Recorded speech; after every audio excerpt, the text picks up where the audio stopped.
दरम्यान 400चा आकडा पार झाला असता तर भारत हिंदू राष्ट्र झालं असतं असं वादग्रस्त वक्तव्य भाजप आमदार टी राजा सिंग यांनी केलं।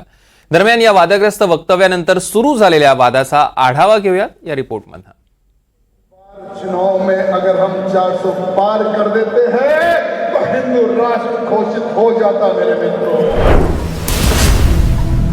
भिवंडीतल्या धर्मसभेतून भाजप आमदार टी राजा यांनी केलेलं वादग्रस्त वक्तव्य चर्चेत आलंय।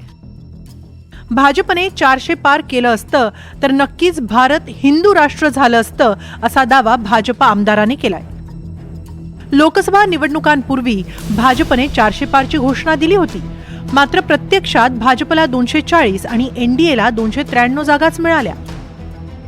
याच पार्श्वभूमीवर टी राजा यांच्या हिंदू राष्ट्राच्या वक्तव्यामुळे वाद निर्माण होण्याची शक्यता आहे।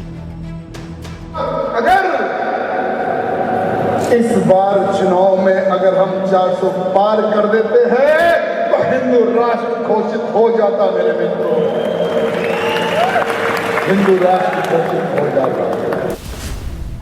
400 पारच्या घोषणेमुळे महाराष्ट्रात महायुतीला मोठा फटका बसला।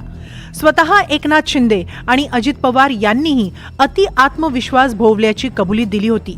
अशातच टी राजा यांच्या वक्तव्यामुळे मागासवर्गीय आणि मुस्लिम मतांची नाराजी ओढवण्याची शक्यता आहे। आदित्य ठाकरे यांनीही संविधान बदलाचीच पावलं असल्याचं म्हणत भाजपवर निशाणा साधलाय, तर अजित पवार गटाचे अमोल मिटकरी यांनी सावध पवित्रा घेत टी राजा यांच्या वक्तव्याला विरोध केलाय। 400 पार नाही तुम्ही 500 पार जरी गेला असतात तरी या देशाला हिंदू राष्ट्र कोणीही घोषित करू शकत नाही।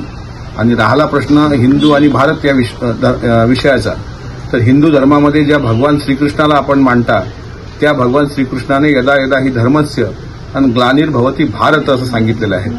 टी राजाचा अभ्यास थोडा कमी आहे, त्यामुळे त्यांनी अभ्यास करावा आणि एक लक्षात ठेवावं, कोणाचीही सत्ता आली तरी हा देश फक्त आणि फक्त भारत राष्ट्र राहणार आहे, तो हिंदू राष्ट्र किंवा इस्लाम राष्ट्र होऊ शकणार नाही।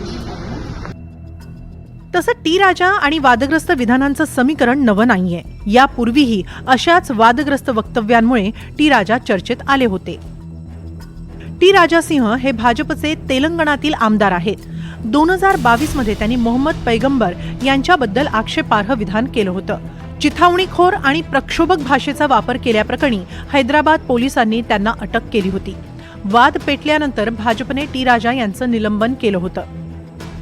भाजपची प्रखर हिंदुत्ववादी भूमिका महाराष्ट्रात तरी सोयीची नाही हे यंदाच्या लोकसभा निकालातून स्पष्ट झालंय।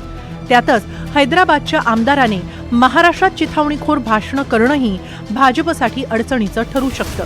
त्यामुळे या प्रकरणात भाजप नेत्यांची भूमिका काय असेल हे पाहणं महत्त्वाचं ठरेल। अमजद खान, NDTV मराठी, मुंबई।